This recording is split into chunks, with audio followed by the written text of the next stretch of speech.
Hey everybody, it's Mitch, and welcome to my next video. Today we are going to be doing another D&D 3.5 video, and today we are going to be taking a closer look at the Beguiler, and I'm going to be giving you some advice on your spellcasting.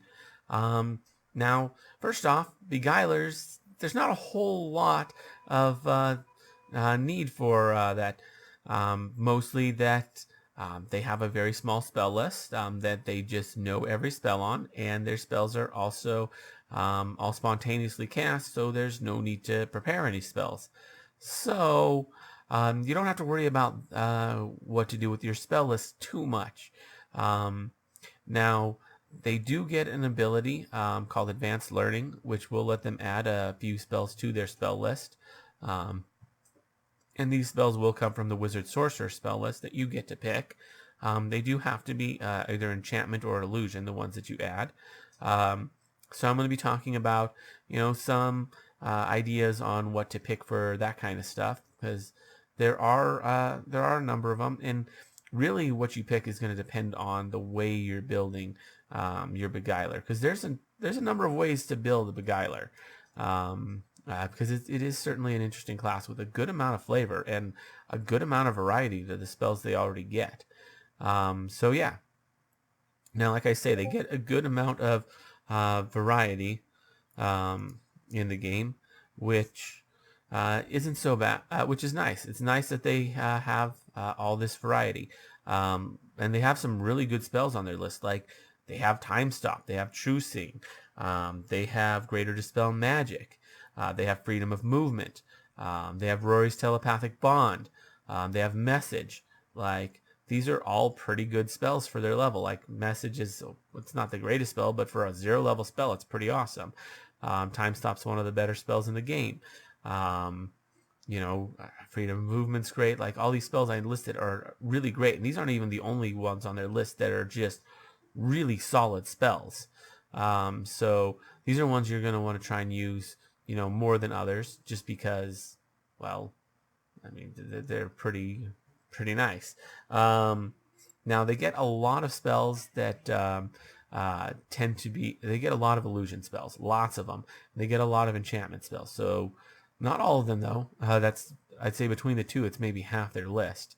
But yeah, they are going to get a ton of illusion spells, which isn't bad. Although if the opponent has a high will save, they might not work so well. Same with the enchantment spells. Those are both going to offer will saves. So things with high will saves could be problematic for a Beguiler to deal with.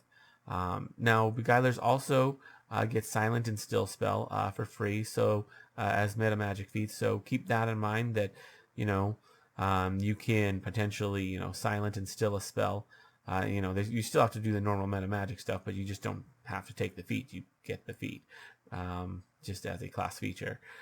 So that's nice.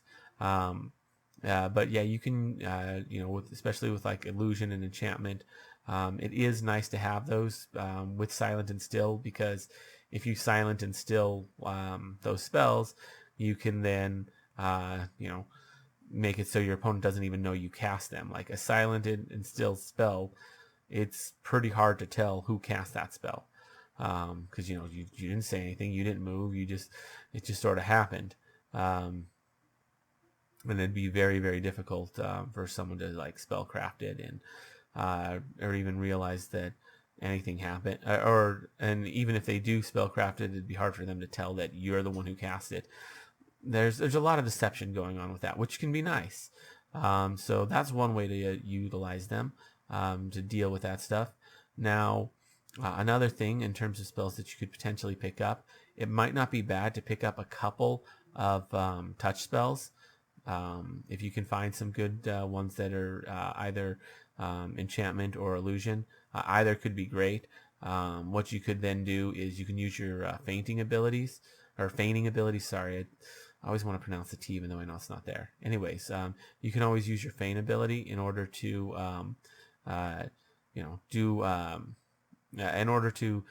be able to get some bonuses on your casting. I believe it makes you get through it helps you get through their spell resistance.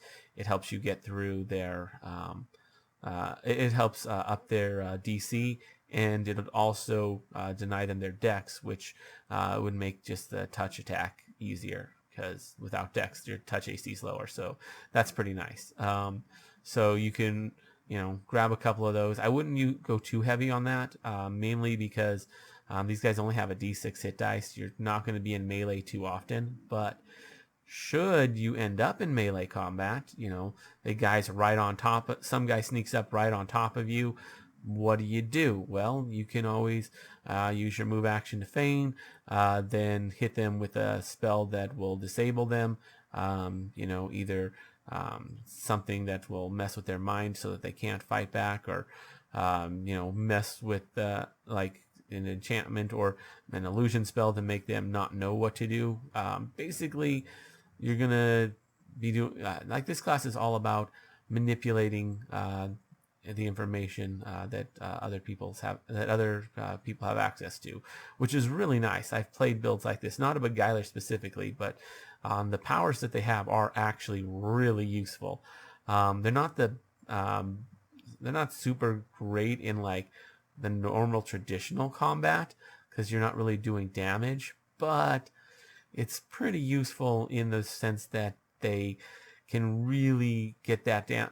They can really change the way other characters behave, and influencing the way that your enemy behaves to make them, not come at you as hard, definitely can be very, very useful. Or even to get your enemies to turn on each other. Like, you can really gain a ton of benefit from that kind of stuff. So very, very potent, even though most of their spells aren't doing damage. In fact, I didn't notice a whole lot of them that do a whole much damage. I mean, there's some like color spray that I'm pretty sure do some damage, but like most of these don't do damage, which is fine. Like you can definitely get by without that.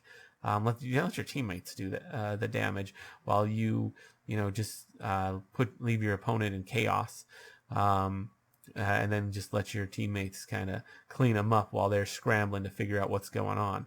Because that's the real strength of the Beguiler, is to make it so that your opponents don't know what's going on. Yeah, there's a number of really good spells that they can pick up. If you're going to for looking at spells to pick up with advanced learning, definitely keep the spell compendium in mind. There's some good stuff in there, but not all of them are bad. Like you could always pick up some illusion, not some shadow spells, because they don't have a lot of shadow spells, and there's some pretty good ones out there. So using some of those for your advanced learning might not be a bad idea. Of course, there's other spells like simulacrum or something like that. I don't know how to pronounce it. It's a weird word. But if you have the time to prep, that could be really potent for a Beguiler. Especially since they already have Rory's telepathic bond. They could definitely hit their simulacrum with the telepathic bond to control it, because that is a bit of an issue. But it's kind of minor, especially since they have the spell already on their list. So it's a pretty minor inconvenience to have to do that, especially seeing as you can put other people on that as well, and like the rest of your team. And yeah, that's just a good spell all in all. Like Rory's telepathic bond is a really good spell to have. Being able to have your team relay information is great. These guys also have true sight, so they're able to see through illusions. That is another issue with this prestige class, is with so many illusion spells. Like true sight gets through most of that. But they also do have greater dispel magic.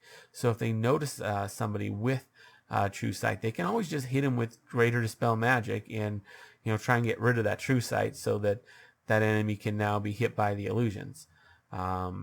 Definitely something that's worth noting. Like they have like most of the things that are just like really good counters. The Beguiler also has the counter to the counter. Like greater dispel magic to get rid of true sight. That's super nice that they have that. And they have true sight itself to stop enemies from using the same tricks on them. Very, very nice. Yeah, and like they can always put true sight on their friends too. I'm pretty sure that one is not a personal spell. I could be wrong, but pretty sure that one's touch. So yeah, great class all in all. And yeah, that's my general advice. Just really look at every single spell. Try and figure out what exactly you want to be doing as a beguiler. Keep in mind that your role isn't going to be direct damage dealing for the most part, so you don't want to focus too heavy on that.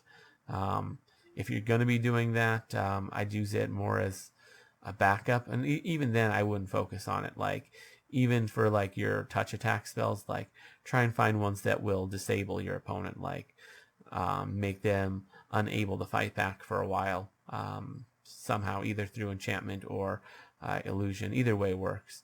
Yeah, don't focus too much on direct damage dealing. That's not really the way to fight with a beguiler. Try and do a lot of prep before combat, to try and set things up.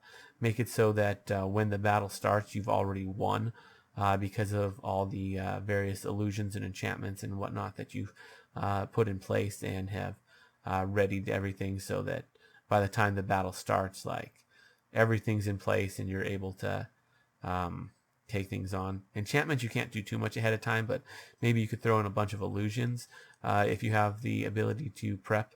And then, as the battle starts, start hitting your opponent with enchantments, so that even if they can break through the illusions, like, now they're enchanted and they got to deal with that too, and it just makes it really hard for them to actually fight effectively. Yeah, you can do all sorts of chaos with these guys. It's pretty nice. So that's my general advice. Yeah, let me know what you guys think down in the comments below. I'd love to hear from you guys. If you enjoyed the video, consider giving it a like. Maybe subscribe to the channel for more videos like this, because I do a lot of these videos on D&D 3.5. Maybe ring that notification bell so you never miss out on a video. As always, I'm Mitch. I'll be seeing you.